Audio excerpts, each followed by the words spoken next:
హల్లెలూయా. దేవునికి మహిమ కలుగును గాక. ప్రభునామమున మీ అందరికీ వందనాలు చెల్లిస్తున్నాను. దావీదు ఒకరోజు సింహాసనం మీద కూర్చొని తన ప్రజలకి తీర్పు తీరుస్తున్నాడట, న్యాయం చేస్తున్నాడట. ఆ సమయంలో ఒక స్త్రీ వచ్చి గబగబా పరిగెత్తి వచ్చి నాకు న్యాయం తీర్చమని అడిగింది. కానీ నిజానికి న్యాయం తీర్చమని అడగడానికి రాలేదు, కానీ దావీదు మీద కుట్ర పన్ని ఏంటండి అబ్షాలోము పంపిస్తే వచ్చినటువంటి స్త్రీ ఆవిడ. అయితే దావీదుకి దేవుడు గ్రహింపచేసే మనసు ఇచ్చాడు. అయితే మాటల్లో ఆవిడ సంగతి అంతా కూడా లాగాడు. అందుకని దావీదు కీర్తనలో మొదట అధ్యాయంలో రాస్తాడు ఒక మాట. ఏమని రాస్తాడు? 1వ అధ్యాయంలో, దుష్టుల ఆలోచన చొప్పున నడువక, పాపుల మార్గములో నిలువక, అపహాస్కులు కూర్చున్న చోటులో కూర్చుండక, యెహోవా ధర్మశాస్త్రమునందు ఆనందించుచు దివారాత్రము దాన్ని ధ్యానించేవాడు ధన్యుడు. అతడు నీటి కాలువలో ఎవరు నాటబడినదే ఆకువాడక తన కాలమందు ఫలమిచ్చి చెట్టు వలె ఉండును. అతడు చేయనిదంతయు సఫలమగును. దుష్టులు అలాగునుండక గాలికి చెదరగొట్టు పుట్టువలే ఉందరు. కాబట్టి న్యాయవిమర్శలో దుష్టులను, నీతిమంతుల సభలో పాపులను నిలవలేరు. నీతిమంతుల మార్గము యెహోవాకు తెలియదు, దుష్టుల మార్గము నాశనముకు నడుపును. ఈ మాటలు దావీదు చెప్తున్నాడు. అలాగే సొలొమోను దగ్గర కూడా 2 స్త్రీలు వచ్చారు. ఒక స్త్రీ కొడుకు నిజంగా ఆవిడ నిజం చెప్తుంది, ఒక స్త్రీ కొడుకు అబద్ధం చెప్తుంది. తను ఏం చేశాడు? తెలివిగా కత్తి తీసుకురండి 2 ముక్కలు చేసేద్దాం అనేసరికి కన్నా బిడ్డను కనుక్కున్న తల్లి వద్దొద్దు ఆవిడకి ఇచ్చేయమని చెప్పింది. అంటే అప్పుడు అర్థమైంది సొలొమోనుకి ఏమని, కన్నా తల్లి ఈవిడని. ఆ బిడ్డను తీసుకొచ్చి తన కన్నా తల్లికి ఇచ్చాడు. అక్కడ దేవునికి మహిమ కలుగునుగాక. కొన్ని విషయాలు ఆ విషయం చూసినప్పుడు దావీదు అని చెప్తాడు ఏమని, నీతిమంతుల సభలో పాపులు నిలవరు. ఏచండి, నీతిమంతులు ఒక్కడు లేడని అక్కడ చెప్తాడు దావీదు. నీతిమంతులు ఒక్కడు లేడు, కానీ అనేక వేల లక్షల కోట్ల మంది నీతిమంతులు ఉన్నారు. బైబిల్లో ఉంది. సామెతల గ్రంథంలో 62 సార్లు నీతి కొరకు ఒక సామెతల గ్రంథంలోనే రాయబడింది. ఇంకా యెషయా గ్రంథం, కీర్తన గ్రంథం, చాలా విషయాలు నీతిమంతులు ఏమవుతారు, దుష్టులకి ఏం జరుగుతుంది. కాబట్టి నీతిని విడిచిపెట్టకూడదు. ఎటువంటి పరిస్థితులు వచ్చినా పేక కత్తి మీద ఎట్టి కోసేస్తామన్నా సరే అబద్ధం ఆడకూడదు. ఏంటండి, దేవుడని ఒప్పుకోవాలి, దేవుడు కాదని చెప్పకూడదు. ఇలాంటివన్నీ మనం కానీ ఆయనతో ఉంటే ఆ పేక మీద కత్తే ఉండదు. అందుకే మీ తల వెంట్రుకలు లెక్కించబడ్డాయని యేసు ప్రభు వారు చెప్తున్నారు. మీకు పరిశుద్ధాత్మ దేవుడు శక్తి మీకు ఉందని చెప్తున్నారు. ఆయనే మిమ్మల్ని విడిపిస్తారని. కాబట్టి మీరేం మాట్లాడాలో ఆయన మాట్లాడతారని యేసు ప్రభు చెప్పారు ఒక దగ్గర. దేవునికి మహిమ కలుగునుగాక. అంటే అలా చెప్పిన వ్యక్తి చావనిస్తాడా దేవుడు? మీ తల వెంట్రుకలు ఎన్నున్నాయి, మనం ఇన్ని తీసి లెక్క పెట్టుకోలేము. ఎన్నున్నాయో ఆయన లెక్క పెట్టాడంటే ఎంత గొప్ప దేవుడు మనం కలిగి ఉన్నాం. దేవునికి మహిమ కలుగునుగాక. దేవునితో సహవాసం ఉంటే ఏం జరుగుతుందో తెలిసినండి, రహస్యాలన్నీ కూడా మనకు బయలుపరుస్తాడు. ఆయనతో సహవాసం ఉంటే పరలోకం తీసుకెళ్తారు. మీరు బతికుంటుండగానే, మీరు జీవిస్తుండగానే, ప్రభా నీతో నాకు సహవాసం ఉందయ్యా అని అడిగినప్పుడు, కన్నీరు కన్నీరు కన్నీరు కార్చినప్పుడు ఆయన మన చెయ్యి పట్టుకొని పరలోకం తీసుకెళ్తాడు. దేవునికి మహిమ కలుగునుగాక. ఎంతమంది ఈ మాటలు నమ్ముతున్నారు? హల్లెలూయా, హల్లెలూయా. ఏంటంటే మనము అనుకున్న వాళ్ళు మన చెయ్యి వదిలేస్తారు. ఆయన ఎప్పుడూ నీ చెయ్యి పట్టుకున్నాడు. ఇది గుర్తు పెట్టుకోవాలి. దేవునికి మహిమ కలుగునుగాక. ఇలాగ నీతిమంతుడు ఒక్కడు లేడు అని ఆ విషయాల్లో, ఆ సందర్భాల్లో చెప్పాడు. అక్కడ యోబు అంటాడు, నా న్యాయమే నన్ను విడిపిస్తుంది. నేను చనిపోయినా సరే, నన్ను చంపినా నేను యథార్థతను విడిచిపెట్టను అంటాడు. మంచి మాట ఆడతాడు. దేవునికి మహిమ కలుగునుగాక. అటువంటి జీవితాలు కలిగిన మనుషుల కొరకు దేవుడు ఎదురు చూస్తున్నాడు. అటువంటి వాళ్ళని బిడ్డలుగా చేసుకుంటాడు. అటువంటి వాళ్ళని రాజ్యంలో ఉంచుతాడు. అటువంటి వాళ్ళని ఆశీర్వదిస్తాడు. అటువంటి వాళ్ళ మీద పరిశుద్ధాత్మతో నింపుతాడు. ఇవన్నీ కూడా నీతిలో ఉన్నాయి. కాబట్టి జాగ్రత్తగా మనం ఆఖరి దినాలు కాబట్టి జీవించడం నేర్చుకోవాలి. మార్కు సువార్త చూసుకుందామండి. అసలైన వాక్యంలో మనం వెళ్దాం. మార్కు సువార్త 9వ అధ్యాయం అందరం చదువుకుందాము. అందుకైనా విశ్వాసము లేని తరము వారలారా, నేను ఎంతకాలం మీతో నుందును, ఎంతవరకు మిమ్మల్ని సహింతును, వారిని నా యొద్దకు తీసుకుని రండని వారితో చెప్పగా వారు ఆయన యొద్దకు వారిని తీసుకుని వచ్చిరి. దయ్యము ఆయన చూడగానే వారిని విలవిలలాడించెను గనుక వాడు నేలపడి నురుగ కార్చుకొనుచు పొర్లాడుచుండెను. అప్పుడు ఆయన, ఇది వీనికి సంభవించి ఎంతకాలమైనదని వాని తండ్రిని అడుగగా అతడు బాల్యము నుండియే అది వారిని నాశనం చేయవలని తరచుగా అగ్నిలోని నీళ్లలోనూ పడద్రోయును. ఏమైనను నీ వలనైతే మా మీద కనికరపడి మాకు సహాయం చేయమనను. అందుకు యేసు, నమ్ముట నీ వలనైతే నమ్మువానికి సమస్తము సాధ్యమే. దేవునికి మహిమ కలుగునుగాక. ఇక్కడ ఎన్ని విషయాలు ఇక్కడ జరిగాయి. శిష్యులు రోజు ఆయనతోనే ఉంటున్నారు, కానీ దెయ్యాన్ని వెళ్ళగొట్టలేకపోయారు. అక్కడ ఏమంటున్నారు? అల్ప విశ్వాసులారా. అక్కడ ఏమని చెప్తున్నారు? ఎంతకాలం మిమ్మల్ని సహించును, అందుకైనా విశ్వాసం లేని తరము వారులారా. ఇది కానీ మన ఇంట్లో మనగాని ఉందేమో చూసుకోవాలి. భయంకరమైనటువంటి మాట ఇది. విశ్వాసము లేని తరము వారులారా. యేసు ప్రభు వారు శిష్యులతో చెప్తున్న మాటలు.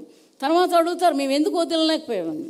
ఇది ప్రార్థన వల్ల కానీ దేని వల్ల జరగదు అని చెప్తున్న మాటలు.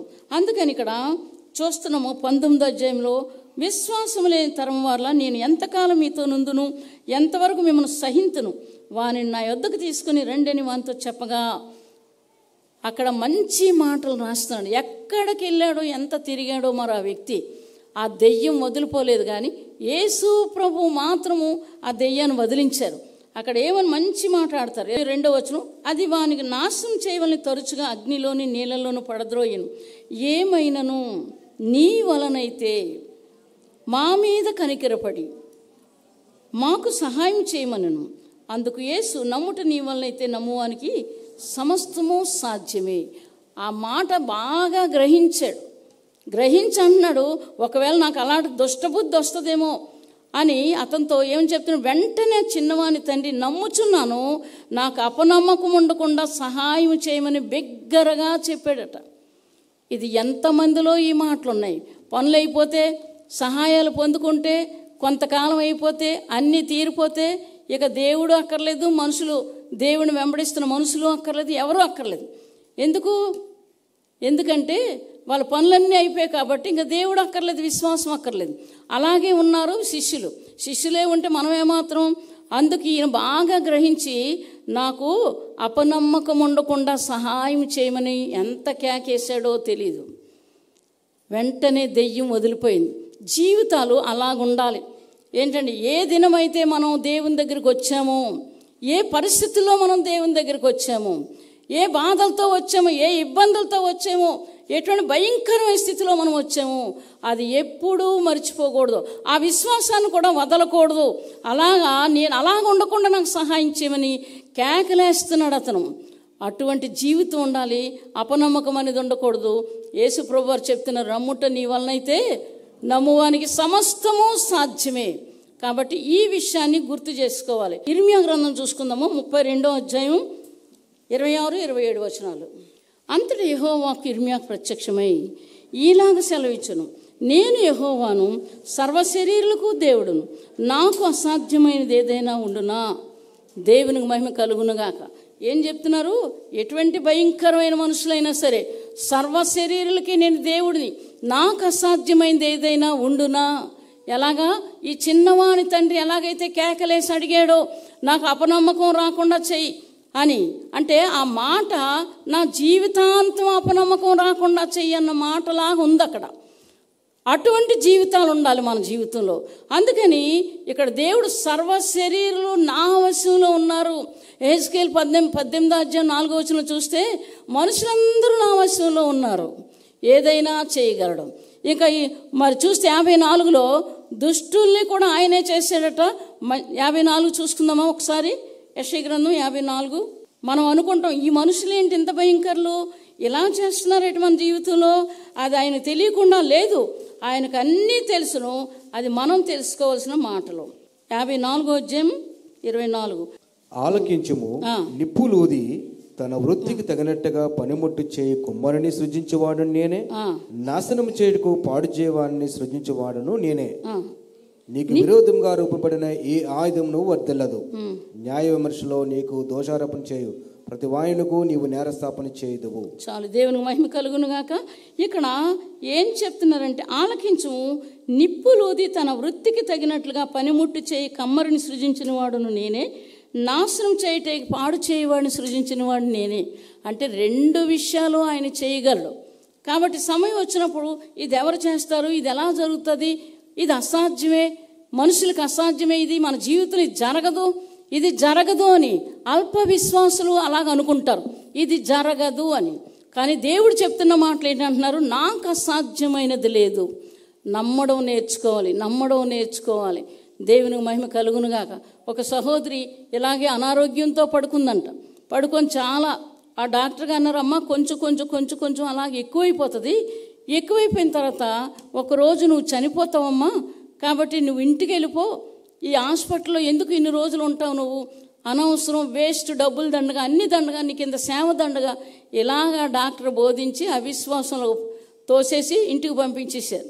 ఇంటికి పంపిస్తే ఎప్పుడెప్పుడో జరిగిన అద్భుతాలు గుర్తుకొస్తున్నాయి. ఇవిడికి గుర్తుకొస్తుంటే అవన్నీ గుర్తుకొచ్చిన తర్వాత స్వరం వినబడుతుంది, ఇప్పుడు చేయలేనా అని ఒక స్వరం వినబడుతుంది. అప్పుడు పడుకున్నావిడ ఈవిడ తెలియకుండా లెగిసిపోయి, ఇప్పుడు ఎందుకు చేయలేవు, ఇప్పుడు చేస్తావని అంటుంది. ఎంత గొప్ప మాట! దేవునికి మహిమ కలుగునుగాక. హల్లెలూయా. ఇప్పుడు కూడా నువ్వు చేస్తావు, నీకు అసాధ్యమైంది లేదు అని అండం మొదలుపెట్టింది. నీకు అసాధ్యమైంది ఏమీ లేదు ఇలాగా అరుస్తుందంట.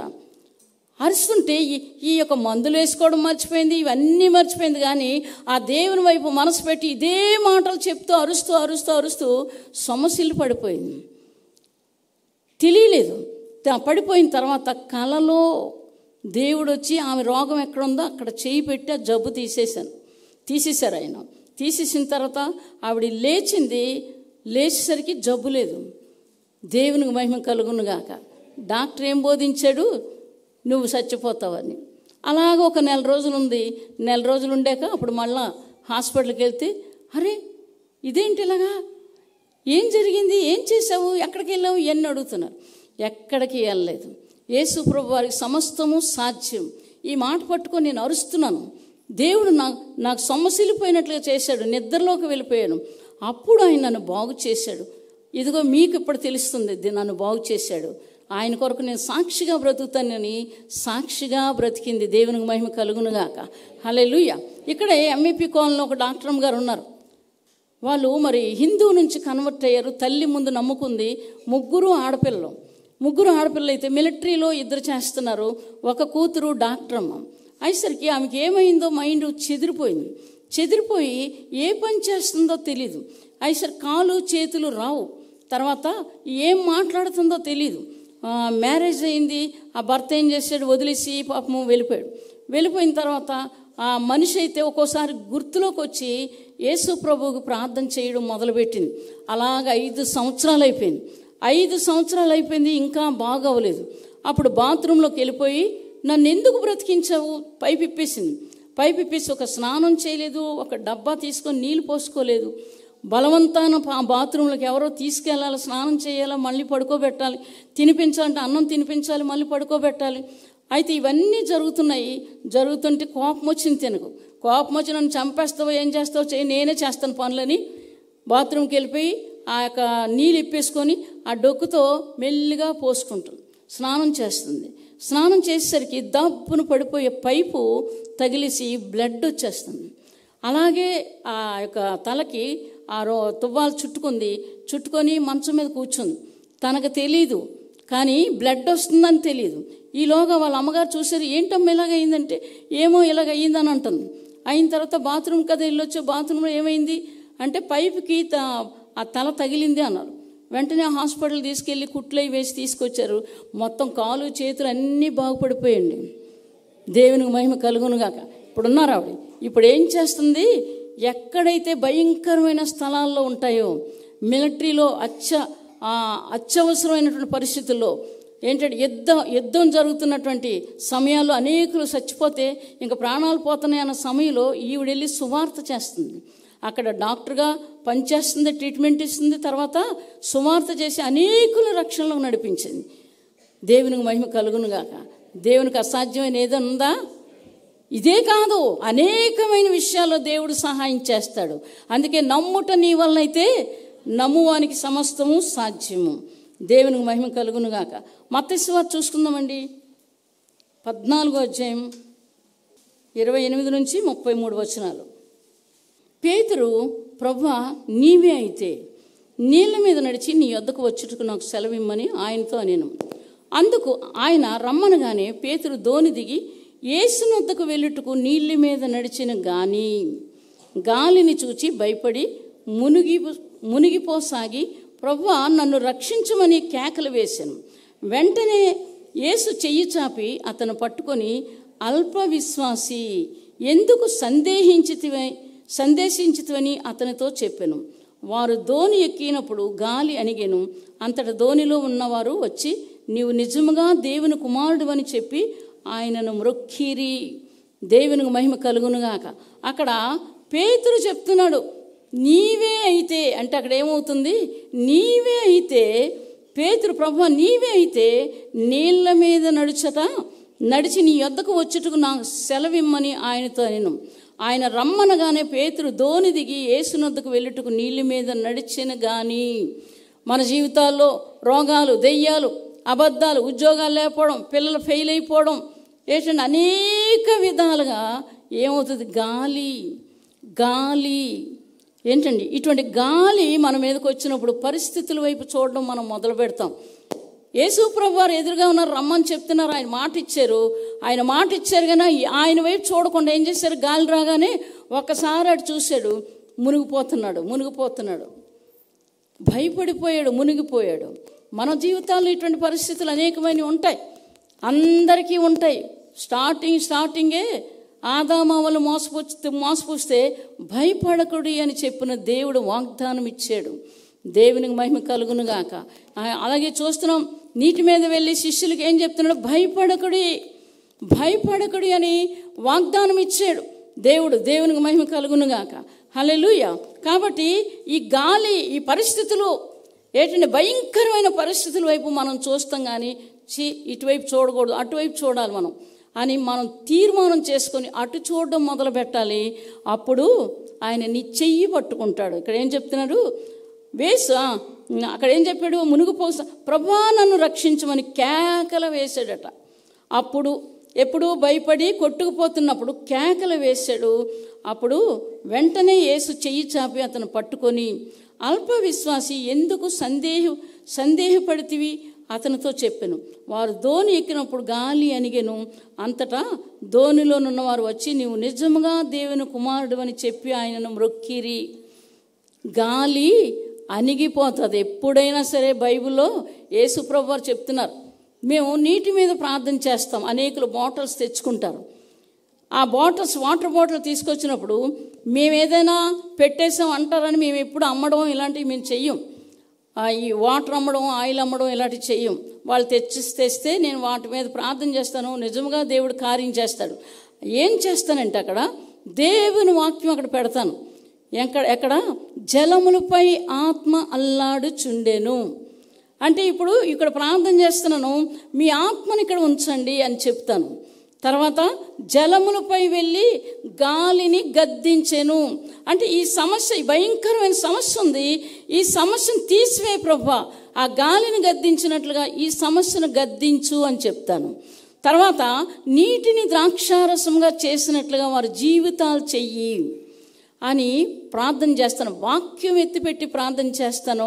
ఎప్పుడైతే అలా ప్రార్థన చేసి వాళ్ళకి ఇస్తానో అనేక మంది చనిపోయిన వాళ్ళు లేచారు, అనేకులు బాగుపడ్డారు. ఇది నా మాట కాదు, దేవుని మాట అక్కడ పెట్టి నేను ప్రార్థన విశ్వాసంతో చేస్తాను. దేవుడు ఆ 3 మాటల్ని దేవుడు ఫలింప చేస్తున్నాడు. దేవునికి మహిమ కలుగునుగాక. నీటికి అంత శక్తి ఉంది, దేవుని మాటకి అంత శక్తి ఉంది. ఇది మనం గ్రహించాలి. విశ్వాసం అనేది వదలకూడదు. ఏంటంటే విశ్వాసం వదలకూడదు. ఏం చేస్తుంది, ఇటు అటు ఇటు అటు, ఎలాగైనా నువ్వు పాడైపోవాలి, నువ్వు బాగుపడకూడదు. లోకస్తులు, మనుషులు, తర్వాత సాతానుడు ఉద్దేశం నువ్వు ఎలాగైనా పాడైపోవాలి, నీవెలాగైనా బ్రతకాలి. దేవుని ఉద్దేశం నువ్వు ఎలాగైనా నా కుమారుడిగా ఉండాలి, నీవెలాగైనా నా కుమార్తెగా ఉండాలి, నువ్వు నాకు కావాలి అని దేవుడు చెప్తున్న మాట. ఈ 2 మాటలు ఏది మంచి మాట, ఏది మంచి మాట చూసుకోవడం. ఆ మాటలు మనం ఎప్పుడైతే తీసుకుంటామో, మంచి మాట తీసుకోవాలి. ఏంటంటే పలానోళ్ళకి ఎలాగండి, పలానోళ్ళకి ఎలాగండి, పలానోళ్ళకి ఎలాగండి, పలానోళ్ళు అలాగండి. దొంగోడు సంపాదించుకోడండి చెప్పండి. బ్యాంకులో ఏమని పేర్లు ఉంటాయో తెలుసునండి, ఎలీషా, చూసారా పేర్లు. వీళ్ళు ఎవరట, దొంగలు. ఎక్కడ నేను చూశానంటే స్టేట్ బ్యాంక్లో చూశాను. ఏంటి ఈ పేర్లు ఎలా ఉన్నాయని చూసి పూర్తిగా చదివితే వీళ్ళు దొంగలు, వీళ్ళు దొరికితే పట్టుకోండి అని అక్కడ రాశారు. యాకోబు, యోహాను, మంచి మంచి దైవజీరులు, వాళ్ళ పేర్లు పెట్టుకొని ఈ పనులు చేస్తున్నారు. దేవునికి మహిమ కలుగునుగాక. హల్లెలూయా. నేను వాళ్ళ గురించి చెప్పడం, మంచి వాళ్ళు ఉన్నారు, దేవుణ్ణి హత్తుకొని బ్రతికే మనుషులు కూడా ఉన్నారు, కాదనను. కానీ చాలామంది మమ్మల్ని కూడా మోసం చేశారు, చాలామంది మోసం చేశారు. ఒకరు కాదు, ఇంచుమించు 70 మందే మోసం చేశారు. ఒక ఆమె డబ్బులు పట్టుకుపోయింది, ఒక ఆయన చర్చి కడితే అతనేం చేశాడు, నేను నమ్మకంగా చర్చి 7 లక్షలు ఇచ్చి కట్టించాను, డబ్బులు ఇచ్చాను. ఆఖరికి చూసి నేను దేవుడిని అడిగాను, ఏడ్చాను. అక్కడికి వెళ్ళొద్దని చెప్పారు, మానేశాను. దేవునికి మహిమ కలుగునుగాక. అంతా అయిపోయింది, పని అంతా అయిపోయింది. అన్ని సామాన్లు కష్టపడి ఒక యవ్వనస్తురాలను, ఆడపిల్లని తీసుకొని కోరి కొండ దగ్గరికి వెళ్ళాను. అంటే తక్కువకు వస్తుందని లారీ అని ఒక మధ్యాహ్నం సమయంలో మమ్మల్ని ఇద్దరిని చంపేసి 7 డొంకల్లోకి విసిరేసిన, అడ్రస్ కూడా అక్కర్లేదు, ఏమీ అక్కర్లేదు, వీళ్ళు ఎక్కడికో వెళ్ళిపోయి పడిపోయారో చచ్చిపోయారో అనుకుంటారు. అటువంటి భయంకరమైన స్థలంలోకి దేవుని కోసం ఆశపడి వెళ్ళాం. నీటిలో నడిచి పునాదులు వేయడానికి వెళ్ళాం. ఒళ్ళంతా తడిసిపోయింది. ఆ దేవుని మహాత్యం, నా మనసు మంచిది, మా మనసులు మంచి కాబట్టి మేము ఎంత దూరం నడిచి వెళ్ళినా తడిచిపోయినాం, జ్వరం రాలేదు, ఏమీ రాలేదు. దేవుడు క్షేమంగా తీసుకొచ్చాడు. దేవునికి మహిమ కలుగునుగాక. అనుభవాలు నాకు ఎన్నో ఉన్నాయి. ఆ రాత్రుల్లో మేము వెళ్ళి వచ్చినటువంటి దినాలు కూడా ఉన్నాయి. అలాంటి భయంకరమైన పరిస్థితుల్లో దేవుడు మాకు తోడయిండి ఈ రోజు కూడా నడిపిస్తున్నాడు. మీ జీవితాలు అలా జరగాలంటే ఈ సంబంధం ఉండాలి. ఏ సంబంధం? దేవుని సంబంధం, దేవునితో సహవాసం. మాటలు మనం ఆడతాం, సందర్భాన్ని బట్టి. అక్కడ దావీదు ఏం చెప్తాడు, ఒక్కడు లేడు, అందరూ పాపం చేసిన వాళ్ళు అంటాడు. ఎందుకు? ఆవిడ దేనికోసం వచ్చిందో తెలుసు కాబట్టి ఏమన్నాడు? ఈ మాట అనగానే నిజం చెప్తే తర్వాత దేవునికి మహిమ కలుగును గాక. హల్లెలూయా. అలాగే ఏమవుతుంది? నిజాన్ని గ్రహించాడు సొలొమోను. దేవుని యొక్క జ్ఞానం కొరకు అడగాలి. పిల్లలు యవ్వనస్తులు చదువుకున్న వాళ్ళు, ప్రభువా నీ జ్ఞానం దయచేయండి, నీ జ్ఞానం దయచేయండి. సామెతల గ్రంథంలో ఉంటుంది, జ్ఞానం మీకు అసహ్యం కదా, దేవుడు అంటే ఇష్టం లేదు, దేవుని సన్నిధి అంటే ఇష్టం లేదు. ఊరూరు తిరుగుతారు, అక్కడక్కడ తిరుగుతారు, ఎక్కడెక్కడ తిరుగుతారు. అయ్యో మందిరంలో ప్రార్థన అవుతుంది, నేను వెళ్ళాలి అని ఆశ మనుషులకు ఉండదు. కానీ సమయం వస్తేప్పుడు ఏమంటారు? ప్రార్థన చేయండి, ప్రార్థన చేయండి, ప్రార్థన. ఎక్కడెక్కడికో తిరుగుతారు. కానీ దేవుని సన్నిధి రావడానికి దూరం అండి అంటారు కొంతమంది. వాళ్ళ పరిస్థితులు బాగలేనప్పుడు ఎంతో బాధతో ఏడుస్తూ చెప్తారు. నిజంగానే దేవుడు తీరుస్తాడు. నా విశ్వాసం అది. దేవునికి మహిమ కలుగునుగాక. కాబట్టి ఇక్కడ ఏం చేస్తున్నాడు పేతురు? అల్ప విశ్వాసాన్ని అనిపించుకున్నాడు దేవుని చేత. పేతురు నీతో కూడా చచ్చిపోతానన్నటువంటి వ్యక్తి ఏం చేశాడు? ఏంటండి, గాలిని చూసి భయపడిపోయాడు. ఎవరైనా భయం ఉంటుంది. ఏంటండి, మాకు ఎన్నో పరిస్థితుల్లో భయపడ్డాం, కానీ దేవుని వాగ్దానం మమ్మల్ని రక్షించింది, దేవుడి మాట మమ్మల్ని రక్షించింది. దేవుడికి ఎన్నైనా వందనాలు. మీ జీవితంలో దేవుని పట్టుకోవడం విశ్వాసం, చెదరని విశ్వాసం ఉండాలి. ఏంటండి, చెదిరిపోకూడదు. జీవితంలో అనేకమైన వస్తాయి, కానీ చెదిరిపోకుండా మనం ముందు చూసుకోవాలి. విశ్వాసం విశ్వాసం విశ్వాసం. అటు వెళ్ళకూడదు. ఏంటండి, అటు వెళ్ళకూడదు. పరిస్థితుల వైపు వెళ్ళకూడదు. వాళ్ళు ఏమో చేసేస్తారు, పెద్దోళ్ళండి, వాళ్ళు చంపేస్తారండి, ఏమీ చేయలేరు. మాకు ఈ స్థలంలోకి వచ్చేటప్పుడు ఏం చేసామంటే, ఒక మ్యాట్ కొనమని ఒక 2,000 రూపాయలు ఒక అబ్బాయికి ఇచ్చాను నేను. 2,000 రూపాయలు ఇస్తే ఆ మ్యాట్ కొని తీసుకొచ్చాడు. అయ్యేసరికి ఆయన ప్రవర్తన బాగోలేదని నేను రాకుండా నేను ప్రార్థన చేసుకున్నాను. చేసుకున్న తర్వాత ఒకరోజు మా ఇంటికి వచ్చి, మీ నలుగురిని చంపేస్తాను నేను అన్నాడు. అప్పుడు మా పిల్లలు ఉన్నారు. మీ నలుగురిని చంపేస్తాను అన్నాడు. అప్పుడు నేనేం చేశానంటే, రాత్రులు లేచి ప్రార్థన చేశాను. ప్రభా, ఈ విషయాన్ని బట్టి వాళ్ళు బలవంతులు, భయంకరులు, రౌడీలు కూడా. వాళ్ళ ఇంట్లో ఎప్పుడెప్పుడో రౌడీలు చేశారట, మరి తర్వాత తలుపు సందులో పెట్టి మనుషులు చంపారట. తర్వాత నాకు తెలిసింది, ఇటువంటి భయంకరుల నుంచి మేము యుద్ధం చేయలేము, కాబట్టి మా కంటికి కనబడకుండా చెయ్యి అని ఎప్పుడైతే ప్రార్థన చేశానో, ఊర్లో లేకుండా హిమాలయ పర్వతాల్లోకి వెళ్ళిపోయాడు. చూసారా దేవుడు ఎంత గొప్ప కార్యం చేశాడో. అంటే ఎటువంటి వాళ్ళైనా ఆయన మనకు విడిపిస్తాడా లేదా? మనం నీతిగా ఉండడం నేర్చుకోవాలి. చాలామంది వీళ్ళు చెప్తారు కానీ ఇలాంటి మాటలు గ్రహించరు, మంచి మాటలు గ్రహించరు. వాళ్ళకి ఇష్టమైన రీతిలో మమ్మల్ని తయారు చేయాలనుకుంటారు. మేము ఎప్పుడు అలా తయారవ్వం. వాళ్ళు ఎంత పెద్దోళ్ళైనా సరే మేము ఎప్పుడు అలా తయారయ్యాం, ఇలా తయారవుతాం. దేవునికి మహిమ కలుగునుగాక. నా బిడ్డే కాదు, నేనే కాదు, చిన్న మాటల్లో కూడా ఏమైనా పొరపాట్లు ఉంటే దిద్దుకుంటాం, చెప్పుకొని ఒకరినొకరు చెప్పుకొని దిద్దుకుంటాం. మాట వల్ల వస్తే ఏంటండి, ఇలాగా మేము చేస్తాం. దేవునికి మహిమ కలుగునుగాక. హల్లెలూయా. మేము గొప్పోళ్ళం కాదు, దేవుడు గొప్పోడు, దేవుడు గొప్పోడు. కాబట్టి ఇటువంటి తుఫాన్లు, భయంకరమైన రోగాలు, దెయ్యాలు, సమస్యలు ఏంటంటే ఇవన్నీ వచ్చినప్పుడు ఆ పరిస్థితుల వైపు చూడకుండా ప్రభువు దగ్గరికి వెళ్ళడం నేర్చుకోవాలి. దేవునికి మహిమ కలుగునుగాక. పేతురు అప్పుడు ఏం చెప్పారు?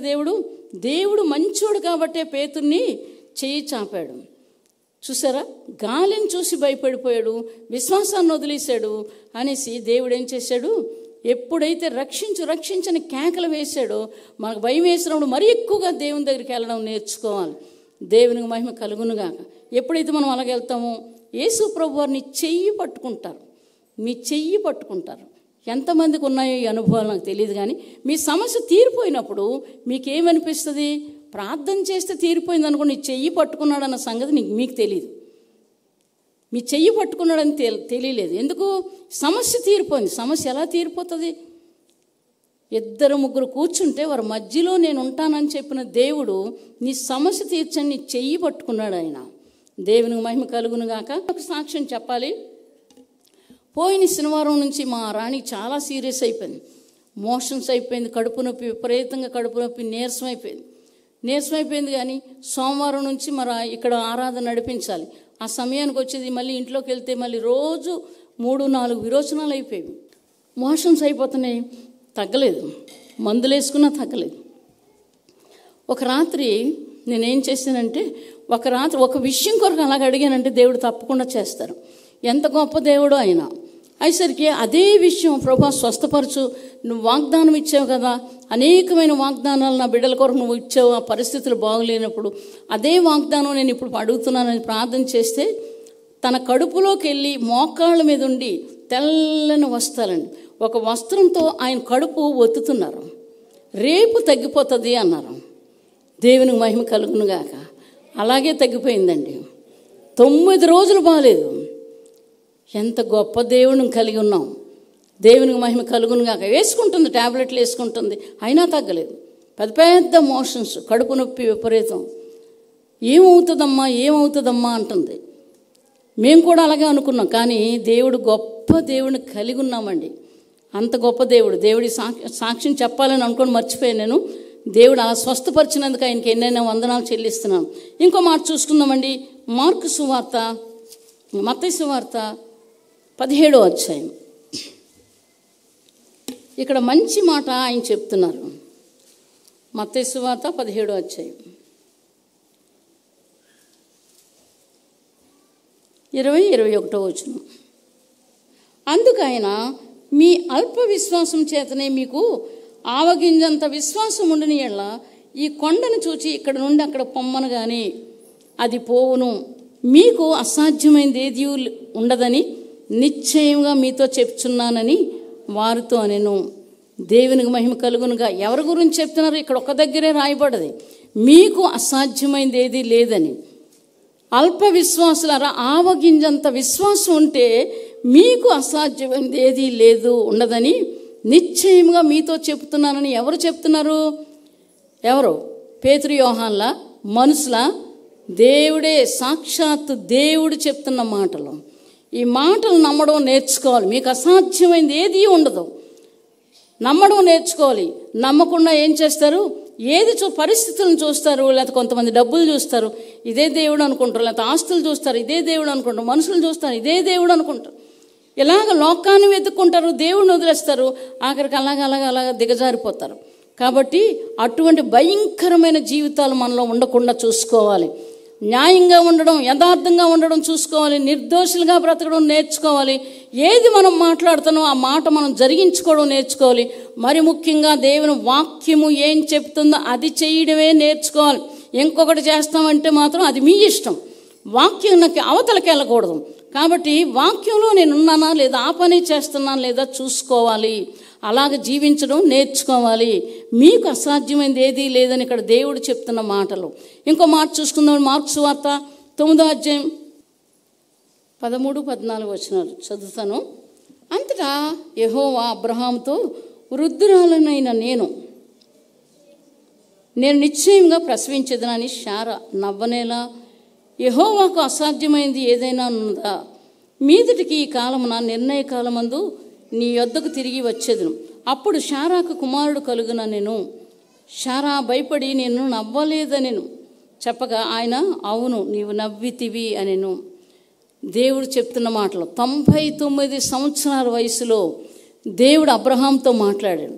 99 తర్వాత 100 ఏళ్ళకి మరి 99 సంవత్సరాలకు ఇస్సాకునిచ్చినట్లుగా మనం చూస్తున్నాం. ఏంటంటే ఆ వయసు దాకా వాళ్ళు విశ్వాసం ఉంచారంటే గొప్పవాళ్ళు వాళ్ళు. దేవునికి మహిమ కలుగునుగాక. దేవుడు అబ్రహామును పిలిచినప్పుడు, అబ్రహామా అని పిలిచినప్పుడు నీ దాసుడిని నేనున్నానని చెప్తాడు. చెప్పినప్పుడల్లా కూడా ఫలాంది ఇలా జరుగుతుంది, నిన్ను దీవిస్తాను, నిన్ను ఆశీర్వదిస్తాను, ఆకాశ నక్షత్రాల కంటే ఇంకా నిన్ను అనేక జనములకు తండ్రిగా చేస్తాను, ఇసుకలాగా చేస్తాను, భూమి యొక్క సమస్త వంశములు నీ వల్ల దీవించబడతాయి అని అబ్రహాముతో చెప్పినప్పుడల్లా ఒక బలిపీఠం కట్టడం మొదలుపెట్టాడు అబ్రహాం.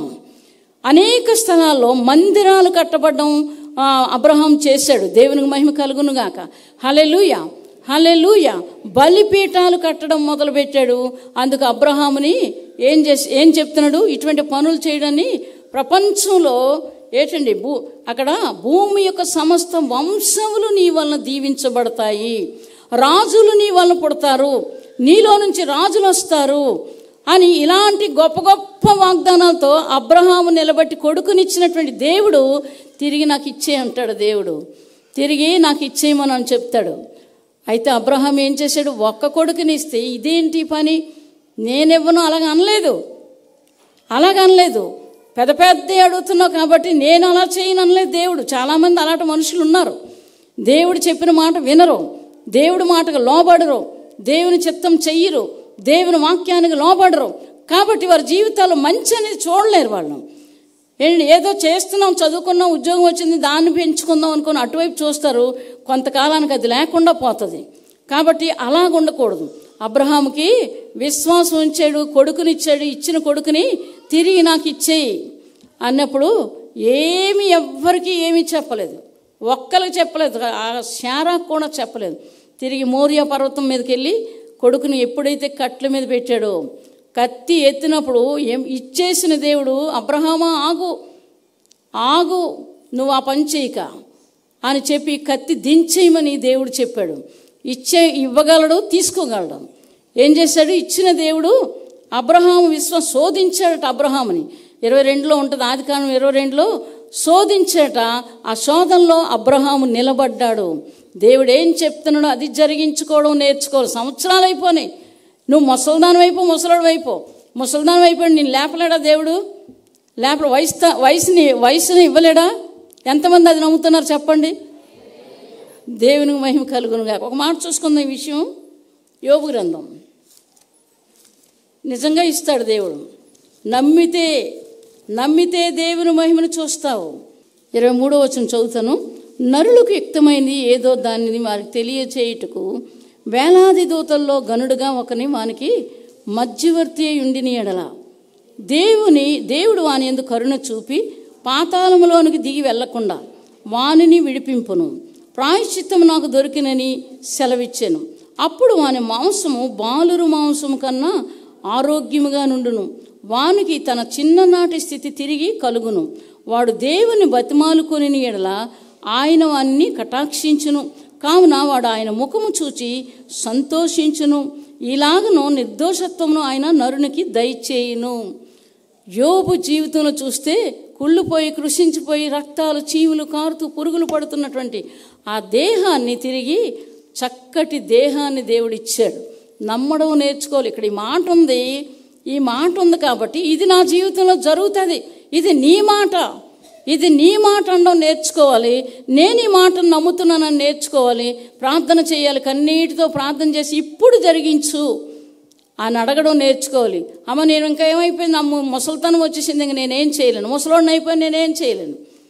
ఏంటండి అనేక మంది అబ్రహాము ముసలోడే కానీ ఆ సమయంలో పిల్లల్ని ఇచ్చాడంటే ఎంత గొప్ప దేవుడు కలిగి ఉన్నాడు.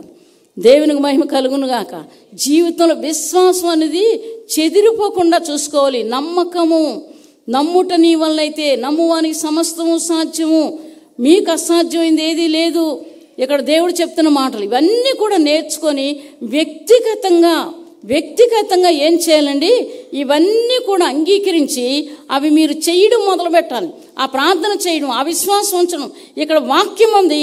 ఈ వాక్యం నేను నీ కుమారుణ్ణి, నీ కుమార్తెని, నాకు కాదా ఇది? నేను అలాగ లేనా? నీ కుమారుని కుమార్తెగా లేనా? నేను లేకపోతే నాకు ఎలాగవుతుందా? ఉంటే ఉన్నాను కదా, ఉన్నందుకు ఎందుకు ఇలా జరుగుతుంది? నాకు ఇవ్వు, నాకు ఈ వాగ్దానం నా పట్ల జరిగించు. ఎప్పుడైతే మీరు అడుగుతారో విశ్వాసంతో దాని ఫలితాన్ని పొందుకుంటారు. దేవునికి మహిమ కలుగునుగాక. హల్లెలూయా, హల్లెలూయా. ఇలాంటివి అనేకమైన నా జీవితంలో జరిగాయి. నా సాక్ష్యము చెప్తే ఏంటండి, నెల రోజులు పడుతుంది. అన్ని అద్భుతాలు దేవుడు చేశాడు. 1 కాదు 2 కాదు, ప్రతిరోజు అద్భుతాలు నా జీవితంలో నేను చూశాను. ఈ దినం వరకు నేను చూస్తున్నాను. దేవునికి మహిమ కలుగునుగాక. హల్లెలూయా, హల్లెలూయా. కాబట్టి అబ్రహాం ఏం చేశాడు? అబ్రహాంతో దేవుడు చెప్తున్నాడు, నాకు అసాధ్యమైంది ఏదీ లేదు. 100 ఏళ్ళు అయిపోయినా నేను బిడ్డల్ని ఇస్తాను. నువ్వు చీకిపోయావా? నీకు జబ్బా? లేకపోతే నీ పరిస్థితులు బాగోలేవా? డబ్బులు లేవా? అందరూ అసహించుకుంటున్నారా? అందరూ చీకొడుతున్నారా? మంచిది, నీకు మంచి దినాలు వస్తాయి. దేవునికి మహిమ కలుగునుగాక. అలాగ జరిగితే ఇలా జరుగుతుంది. యేసు ప్రభు వారు ఏం చేశారు? శాస్త్రులు, పరిసయ్యులు ఏంటండి అక్కడ ఉన్నారు. అక్కడ ఉన్నటువంటి భయంకరమైనటువంటి జనాలు అక్కడ ఉండి ఆయన సిలువ మరణానికి అప్పజిప్పినప్పుడు ఏమీ అనలేదు. కానీ ఒక్క మాట ఆయన చెప్తున్నాడు, ఇది మొదలుకొని తండ్రి కుడి పార్శ్వమందు నేను కూర్చుంటాను. ఆ పరిస్థితులను చూసి ఆయన చెప్తున్నాడు. అంటే ఆ పరిస్థితి నాకు వస్తుంది, ఇప్పుడు నేను ఇది అనుభవిస్తాను. దేవునికి మహిమ కలుగునుగాక. 113 చూస్తే ఏం చెప్తున్నా, పెంట కుప్పల మీద ఉన్నటువంటి వారిని, బేదల్ని ఏంటండి సింహాసనం మీద తన ప్రజలు ప్రధానులతో కూర్చోబెడతానన్న వాక్యము అనేకుల జీవితాలు నెరవేరుతుంది. కొంతమంది చూడలేక ఏంటంటే కట్ చేద్దాం అనుకుంటారు, కానీ వాళ్ళ వల్ల కాదు. దేవుడే చేస్తే మీరేం చేస్తారు? ఎవరేం చేస్తారు? ఎవరు ఏం చేయలేరు. కానీ అలాంటి అసూయ, అటువంటి భయంకరమైన మనుషులు దేవుడు ఉండకుండా కూడా చేస్తాడు. తర్వాత మనల్ని హెచ్చిస్తాడు. ఒక దినం తెలుస్తుంది. కాబట్టి ఓర్చుకోవడం నేర్చుకోవాలి, దేవుని మాట వినడం నేర్చుకోవాలి. దేవునికి మహిమ కలుగునుగాక. హల్లెలూయా, హల్లెలూయా. కన్నీరు కన్నీరు కన్నీరు ఏంటండి, కన్నీరు కార్చాను. ఆ సమయంలో నాకు తోడు లేరు, ఎవరు లేరు, విన్నోళ్ళు లేరు, పిల్లల చిన్నోళ్ళు, నాకు సహాయమే లేదు. ఆ పరిస్థితుల్లో దేవుడు నాకు చెయ్యి పట్టుకొని పరలోకం తీసుకెళ్లారు అనేక సార్లు అండి. ఒకరోజు కాదు, ఒకసారి కాదు, ఏడ్చినప్పుడు అలా భయంకరంగా ఏడ్చిదని పరిస్థితులు పరలోకం తీసుకెళ్ళి ఆహారం పెట్టి ఇక్కడికి వచ్చేసరికి నేను దేని కొరకైతే ప్రార్థన చేసిన ఆ సమస్య తీరిపోయేది. అలాగ దేవుడు నన్ను నిలబెడుతున్నారు. మనుషుల మీద ఆధారపడలేదు, దేవుడి మీద ఆధారపడలేదు. ఈ సమయం వరకు కూడా ఏంటండి మేమిద్దరం కూడా దేవుని దగ్గరికి వెళ్ళడం మొదలుపెట్టాం. అది చూసిన కాంచి, అలాంటి పనులన్నీ చూసిన కాంచి దేవుని దగ్గరికి వెళ్ళండి, తప్పకుండా దేవుడి కార్యాలు మీరు చూస్తారు. దేవునికి మహిమ కలుగునుగాక. హల్లెలూయా. అందుకు ఇక్కడ యెహోవాకు అసాధ్యమైనది ఏదైనా ఉన్నదా? శారాతో అబ్రహాముతో చెప్తున్న మాటలు. తర్వాత ఇంకో మాట చెప్తున్నాడు అక్కడ 17వ అధ్యాయం చూసుకుందాం. ఒక మాట చూసుకొని ముగించుకుందాము, చాలా టైం అవుతుంది. 17వ అధ్యాయం. అబ్రహాము 99 ఏండ్లు వాడైనప్పుడు యెహోవా అతనికి ప్రత్యక్షమై, నేను సర్వశక్తి గల దేవుడును, నా సన్నిధిలో నడుచుచు నిందారహితుడివై ఇండుము, నాకును నీకును మధ్య నా నిబంధనను నియమించి నిన్ను అత్యధికంగా అభివృద్ధి పొందించదనని అతనితో చెప్పెను. అబ్రహాము సాగిలిపడి ఉండగా దేవుడు అతనితో మాట్లాడి, ఇదిగో నేను నియమించిన నా నిబంధన నీతో చేసి ఉన్నాను, నీవు అనేక జనములకు తండ్రి వగుదువు, మరియు ఇక మీదట నీ పేరు అబ్రహాము అనబడదు, నిన్ను అనేక జనములకు తండ్రినిగా నియమించుతును గనుక నీ పేరు అబ్రహాము అనబడును. దేవునికి మహిమ కలుగునుగాక. ఎంత గొప్ప వాగ్దానం! కుట్రలు, కుయుక్తులు, అసూయలు, ద్వేషాలు, కలహాలు, మనిషి మీద మనిషి ద్వేషం పెంచుకోవడం ఏంటండి, ఏదైనా ఉంటే ముఖం మీద అడగండి, మంచిది పెంచుకొని ఆఖరికి వాళ్ళు కుదేలైపోతారు. వీళ్ళు విశ్వాసంతో పెరిగిన వాళ్ళు ఇంకా విశ్వాసంతో పైకి వెళ్తారు. ఎన్ని రోజులైనా దేవుని వాగ్దానం కొరకు, దేవుని మాట కొరకు, దేవుని పనుల కొరకు మీరు ఎదురు చూడవలసిందే, తిరుగుబాటు చేయకూడదు. ఎంతమందికి ఇష్టమైంది ఈ మాట? దేవునికి మహిమ కలుగునుగా. ఎన్ని సంవత్సరాలైనా, మీ జీవితంలో ఎన్ని సంవత్సరాలైనా వాగ్దానం చేసినవాడు నమ్మదగినవాడు. ఏంటండి, వాగ్దానం చేసినవాడు నమ్మదగినవాడు. మనుషులు లేరు, అలాగా మనుషులు లేరండి. ఇది చేస్తాము అంటారు, చెయ్యరు. ఇది చేస్తామంటారు, చెయ్యరు మనుషులు. కానీ దేవుడు చేస్తాడు. నువ్వు నమ్మితే దేవుడు చేస్తాడు. ఈ విషయాల్లో జాగ్రత్తగా ఉండి జీవించడం నేర్చుకోవాలి. ఏమనంటే ఒప్పుకొని విడిచిపెట్టడం నేర్చుకోవాలి. దేవునికి మహిమకరంగా జీవించడం నేర్చుకోవాలి. దేవుడి మాటలు దీవించునుగాక. ప్రార్థన చేసుకుందామండి. మహాపరిశుద్ధుడా నీ పాదాలకు వందనాలు. సర్వోన్నతుడు, సర్వశక్తి గలవాడు, భూమి ఆకాశాలు కలగజేసిన దేవుడు, సముద్రాన్ని కలగజేసిన దేవుడు, సూర్యచంద్ర నక్షత్రాలు కలగజేసి నీ చేత్తో మమ్మలు చేసుకొని మమ్మలు ప్రేమించి నీ కుమారుని మాకు అనుగ్రహించినందుకు బలిగా అర్పణగా అర్పించి మా పాపాలన్నీ తీసి నీతో పాటు ఉండడానికి ఇష్టపడిన దేవుడు అనంతుడు తండ్రి, నీ పాదాలకు వందనాలు చెల్లిస్తున్నాను. యేసయ్యా నీకు వందనాలు, తండ్రి నీకు వందనాలు, పరిశుద్ధాత్మదేవ మీకు వందనాలు చెల్లిస్తున్నాం. ఈ మాటలు వారి గుండెల్లో ఉండి వారు ఫలించేలా సహాయం చేయండి. ఎప్పుడూ కూడా కుడికి ఎడమకి తొలగిపోకుండా సహాయం చేయండి. నీ మాటల్లో జీవించడానికి కృప దయచేయండి. పరలోకపు జీవాన్ని మాకు వాళ్ళకి కూడా దయచేయండి. మీ శక్తిని విడుదల చేయండి తండ్రి, నీకు వందనాలు. గొప్ప గొప్ప కార్యాలు చూడడానికి కృప దయచేయండి ప్రభా. నీ మాట అగ్ని వంటిది, బండను బద్దలు చేసే సుత్తి వంటిదని నీ మాట సెలవిస్తుంది. దాన్ని పట్టుకోవడానికి కృప దయచేయండి. మీరే తోడైండి నడిపించండి. యేసు నామములో సైతాను శక్తులను యేసు నామములో బంధిస్తున్నాను. గొప్ప విడుదల దయచేయమని యేసుక్రీస్తు నామమున వేడుకొని ప్రార్థిస్తున్నాం తండ్రి. ఆమేన్. హల్లెలూయా, హల్లెలూయా, హల్లెలూయా.